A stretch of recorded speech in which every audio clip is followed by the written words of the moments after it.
नमस्कार, आदाब, बहुत बहुत स्वागत है आप सभी का। आप देख रहे हैं मेरा YouTube चैनल। मैं हूं आपके साथ बुशरा खानम फहाद। अगर अभी तक भी आपने चैनल को सब्सक्राइब नहीं किया है तो सब्सक्राइब कर लें, ज्यादा से ज्यादा लोगों तक शेयर करें, बेल आइकन पर हिट करें ताकि नया वीडियो आते ही आप तक नोटिफिकेशन पहुंच जाए। तो महाराष्ट्र की पुलिस ने, मुंबई पुलिस ने 2 दिन में वो कर दिखाया जो दिल्ली पुलिस 6 महीने में भी नहीं कर पाई। मैं यहाँ पर बात कर रही हूँ सुल्ली डील्स ऐप की, मैं यहाँ पर बात कर रही हूँ बुल्ली बाई ऐप की, जिसके जरिए मुस्लिम महिलाओं की नीलामी की गई। 6 महीने के अंदर दूसरी बार 100 ऐसी इन्फ्लुएंशियल मुस्लिम महिलाओं की बोली जो है वो ऑनलाइन लगाई गई। उनकी बाकायदा तौर पर तस्वीर लगाकर गिटहब जो कि ओपन सोर्स है उसके जरिए ये ऐप क्रिएट की गई। पहले भी और अब एक बार फिर से 100 मुस्लिम महिलाओं की ऑनलाइन बोली लगाई गई। वो तमाम चेहरे उसमें शामिल थे, 100 से ज्यादा ऐसे चेहरे जो मुखर हैं, जो सरकार से सवाल पूछते हैं, जिसमें ज्यादातर जर्नलिस्ट हैं, उसमें एक्टर हैं, उसमें किसी पार्टी से ताल्लुक रखने वाली उसमें महिलाएं हैं, सोशल एक्टिविस्ट हैं, सोशल मीडिया पर एक्टिव रहने वाली मुस्लिम महिलाएं हैं। यानी कि वो तमाम इस तरह के शोबों से जुड़ी हुई महिलाएं जो मुखर तरीके से अपनी बात को रखती हैं, वोकल हैं, निडर हैं, सरकार से सवाल पूछती है, सत्ता की आंखों में आंखें डालकर सवाल पूछने की हिम्मत रखती हैं। ऐसी 100 से ज्यादा महिलाओं को टारगेट किया गया और उनकी ऑनलाइन बोली लगाई गई ताकि उनकी आवाज को खामोश किया जा सके, हैरास किया जा सके, जलील किया जा सके, बेइज्जत किया जा सके, बदनाम किया जा सके और इस हद तक पहुंचाया जा सके ताकि वो सोशल मीडिया पर या जिस तरह से और दूसरे प्लेटफॉर्म्स पर वो मुखर हैं वो आगे इस तरह से मुखर ना रहें, अपनी तस्वीरें ना लगाएं, सरकार से सवाल ना पूछें, मुखर तरीके से अपनी बात को ना रखें। ये कोशिश की गई इस ऐप के जरिए, लेकिन उन महिलाओं ने और ज्यादा मुखर तरीके से अपने हक में, अपने इंसाफ के लिए उन्होंने आवाज उठाई और उनकी आवाज में आवाज मिलाई महाराष्ट्र सरकार ने, मुंबई पुलिस ने और प्रियंका चतुर्वेदी जैसी शिवसेना की लीडर ने, जिसके बाद ये कामयाबी मुंबई पुलिस को मिली है कि 2 दिन के अंदर ही मुंबई पुलिस ने 21 साल के बेंगलुरु से इंजीनियरिंग के छात्र को गिरफ्तार कर लिया है जिसका नाम विशाल झा है। जी हां, 21 साल के, मात्र 21 साल के इंजीनियरिंग के छात्र को गिरफ्तार किया गया है बेंगलुरु से। लेकिन वो मेन अक्यूज नहीं है, मेन अक्यूज जो है वो एक महिला है। जी हां, एक महिला की कैसे दुश्मन बन गई है और किस तरह से एक महिला दूसरे धर्म की महिलाओं को ऑनलाइन नीलाम कर रही है। उत्तराखंड से उस महिला को भी डिटेन कर लिया गया है और अब तमाम तार जोड़ने की कोशिश की जा रही है कि और कौन कौन से लोग उसमें शामिल हैं और ये भी शायद जानने की कोशिश की जाए कि जिन लोगों ने बुल्ली बाई ऐप जो है क्रिएट की, क्या उनका ताल्लुक या उनका कनेक्शन सुल्ली डील्स ऐप से भी है। और इस मामले में मैं आपको बता दूं, the main accused woman has handling 3 accounts related to Bulli Bai app. Co-accused Vishal Kumar opened an account by the name Khalsa Supremacist on December 31st. He changed the names of other accounts to resemble Sikh names.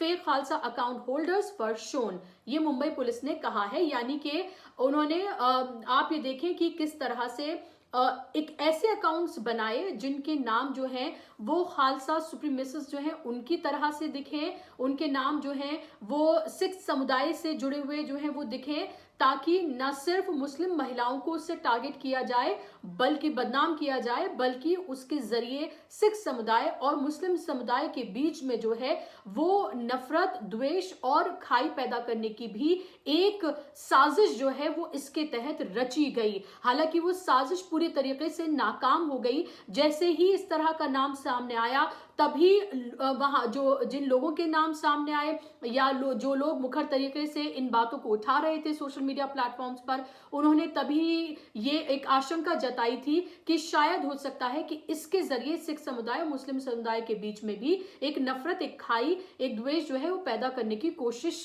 की जाए, और वही साबित हुआ है। अब Mumbai police इन लोगों से पूछताछ करेगी, ये आगे जानने की कोशिश करेगी कि आखिर क्यों ये किया गया, किसके इशारे पे किया गया और कैसे ये तमाम चीजें जो है वो क्रिएट की गई। लेकिन आप ये सोचिए कि उस 21 साल का जो वो नौजवान है उसके जहन में कितना जहर भरा होगा कि वो इस एज में, इस उम्र में मुस्लिम महिलाओं की ऑनलाइन बोली लगाने का काम कर रहा है। उस महिला के बारे में सोचिए कि उसकी सोच कितनी गंदी, गलीज, गिरी हुई होगी, कितनी नीच वो सोच होगी उसकी कि वो दूसरी महिलाओं की, दूसरे मजहब के मानने वाली महिलाओं की ऑनलाइन नीलामी जो है वो लगा रही है। और आप ये सोचिए, ये ऐसा कोई रातों रात कुछ हो रहा है, ऐसा कुछ नहीं है। जो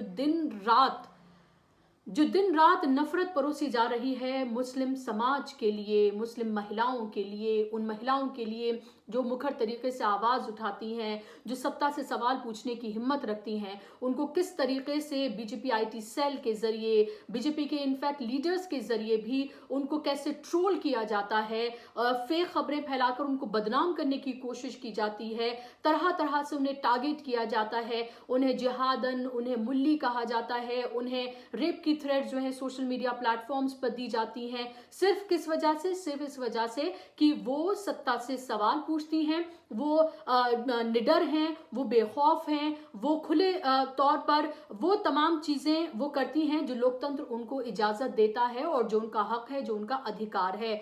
और आप देखें उन तमाम महिलाओं को ना सिर्फ बुल्ली बाई ऐप से या फिर सुल्ली डील से, बल्कि उससे पहले भी लगातार उनको टारगेट किया जाता रहा है। और अब आप ये देखिए कि नरसिंहानंद सरस्वती जैसा जो शख्स है वो लगातार महिलाओं को टारगेट कर रहा है। उसने पहले हिंदू महिलाओं को टारगेट किया, उसने कहा कि ज्यादा जो है वैश्यवर्ती में ज्यादातर महिलाएं जो हैं वो हिंदू हैं। फिर उसने बीजेपी की जो महिला नेता हैं उनको उसने टारगेट किया और उनके लिए अभद्र गलीज बातों का जो है वो इस्तेमाल किया। उसके बाद देखिए अब वो शख्स जो है वो मुस्लिम महिलाओं के लिए गंदी, अभद्र भाषा का जो है वो इस्तेमाल कर रहा है। मैं आपको ये बाइट सुनवाना चाहती हूँ, आप ये बाइट सुनिए और आप ये सोच देखिए और आप फिर ये देखिए कि FIRs हो जाने के बावजूद भी इस शख्स पर ये खुले तौर पर घूम रहा है और किस तरह से गंदगी महिलाओं के लिए, ना सिर्फ मुस्लिम महिलाओं के लिए बल्कि हिंदू महिलाओं के लिए, और ना सिर्फ हिंदू महिलाओं के लिए बल्कि बीजेपी की महिलाओं के लिए भी ये परोस रहा है लगातार। लेकिन अभी ये सुनिए, अभी कुछ दिन पहले ही इसने किस तरह से मुस्लिम महिलाओं के लिए गलीज बातें कही हैं। बहुत चालू है, वो अपनी लॉबिंग के लिए अपनी मुसलमानी को भेजते हैं। उन्हें नेताओं के साथ, पत्रकारों के साथ, बड़े बड़े अधिकारियों के साथ, बड़े बड़े मंत्रियों के साथ सुला देते हैं और जब वो उनके साथ सोती हैं तो वो उनके पक्ष में माहौल क्रिएट करती हैं। इस्लाम एक गंदगी है, वो एक गैंग है। अब पहले उसे समझो। जब तक आप इस्लाम को समझोगे नहीं अच्छी तरह, आपकी समझ में नहीं आएगा कि मैं कह क्या रहा हूँ। मैं चाहता हूँ कि लोग इस्लाम के बारे में समझें। जिस दिन लोग इस्लाम के बारे में समझ जाएंगे मुझसे सहमत होंगे। आप ये तो हो गया एक इस्लाम की बात, जो आप इस्लाम के खिलाफ बोल रहे हैं। आपने एक पार्टी विशेष की महिलाओं को वैश्या तक कहा था। एक वो साधु नहीं पार्टी नहीं, ये आप गलत, ये कई खबरें नहीं, ये मीडिया बकवास करता है, हमारी छवि धूमिल करने का। मैंने महिलाओं को नहीं कहा, मैंने उस पार्टी के पुरुषों के बारे में कहा था कि उस पार्टी के पुरुष इतने कमीने हैं कि वो हर औरत को अपने बिस्तर पर देखना चाहते हैं। खुल के कह रहा हूँ, उन्होंने बॉलीवुड नहीं कब्जा, उन्होंने सब कुछ कब्जा लिया है।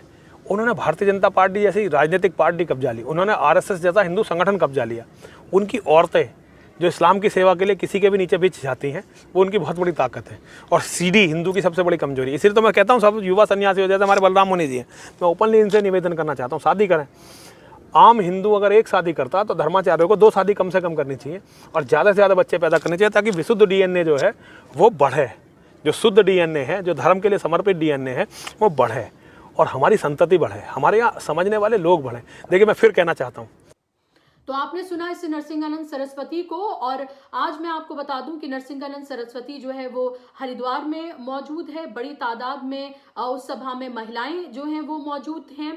तस्वीरें आप देख सकते हैं कि इस सभा में किस तरह से महिलाएं मौजूद हैं। हरिद्वार का में ये कार्यक्रम हो रहा है और उसमें आप ये देखिए कि ये शख्स किस तरह से ये कह रहा है कि अगर वो माता पिता जिनके एक संतान है उनको किस तरह से राक्षस बता रहा है, और जो महिलाओं के कम बच्चे हैं उनको किस तरह से नागिन बता रहा है, और ये कह रहा है कि ज्यादा से ज्यादा बच्चे जो हैं वो पैदा करो, 1 बच्चे 2 बच्चे कर कर मत ठहर जाओ, अपने परिवार को बढ़ाओ, क्योंकि इससे ये कहना है कि इससे आप अपने परिवार को बढ़ाएंगे और जो दूसरे धर्म के जो लोग हैं यानी कि मुसलमान, उनसे लड़ने के लिए आपको ज्यादा से ज्यादा लोगों की जरूरत है। तो आप ये देखें कि किस तरह से डेरोगेटरी टर्म्स का इस्तेमाल जो है महिलाओं के लिए किया जा रहा है, उन्हें बच्चा पैदा करने की एक तरह से मशीन बता रहा है ये शख्स। जहां एक तरफ सरकार हम दो हमारे दो का नारा देती है, जहां एक तरफ सरकार जो है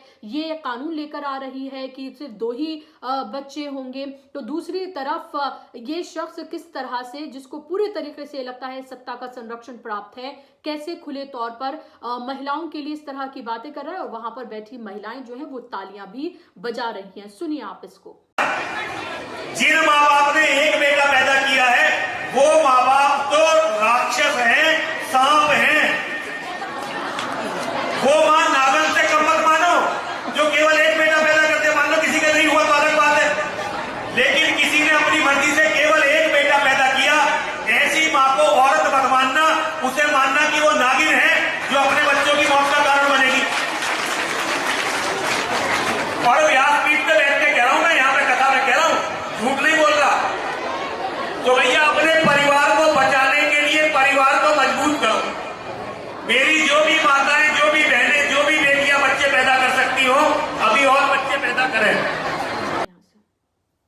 तो इस सब के जरिए मैं आपको ये बताने की कोशिश कर रही हूँ, ये जो दोनों आपने नरसिंहानंद की बात आपने सुनी, ये गलीज बातें जो आपने सुनी, या फिर सुल्ली डील्स ऐप की बात आपने देखी कि किस तरह से तब मुस्लिम महिलाओं को टारगेट किया गया था, और अब बुल्ली बाई ऐप के जरिए किस तरह से मुस्लिम महिलाओं को हरास करने की, नीलाम करने किया गया उनको। तो ये मैं आपको बताने की कोशिश कर रही हूँ कि इन 7 सालों में हमारा समाज कितना सड़ चुका है। आप ये देखें, जहां पर एक पढ़ा लिखा इंजीनियरिंग का छात्र जो है वो अपनी अकल का इस्तेमाल कहाँ कर रहा है, अपना करियर आगे बनाने की बजाय वो क्या कर रहा है, ये आप ये देखिए। क्योंकि इस तरह के लोग जिनको आप संत मानते हैं, जिनको आप महात्मा मानते हैं, जो लगातार हमारे राष्ट्रपिता के लिए घटिया बातें कहते हैं, जो मुस्लिम समाज के नरसंहार की कॉल देते हैं, जो हथियार उठाने की बात करते हैं, जो महिलाओं को लगातार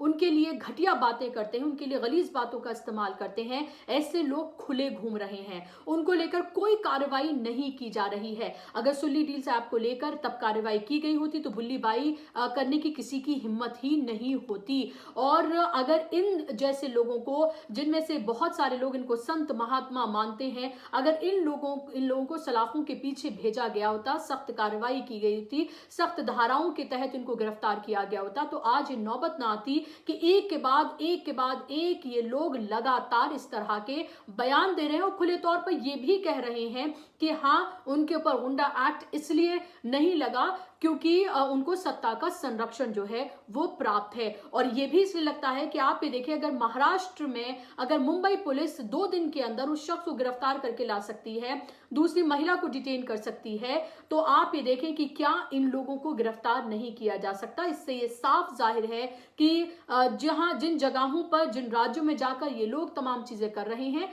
वहां पर इनको सत्ता का संरक्षण प्राप्त है। और यही वजह है कि FIR होने के बावजूद भी कुछ भी नहीं हो रहा है।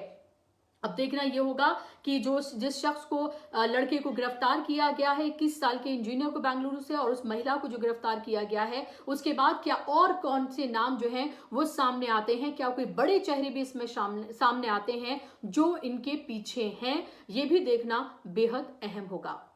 आज के कार्यक्रम में बस इतना ही। कार्यक्रम कैसा लगा मुझे जरूर बताइएगा। आप मुझे ट्विटर, इंस्टाग्राम, फेसबुक पर भी फॉलो कर सकते हैं। चैनल को जरूर सब्सक्राइब करें। नमस्कार, आदाब।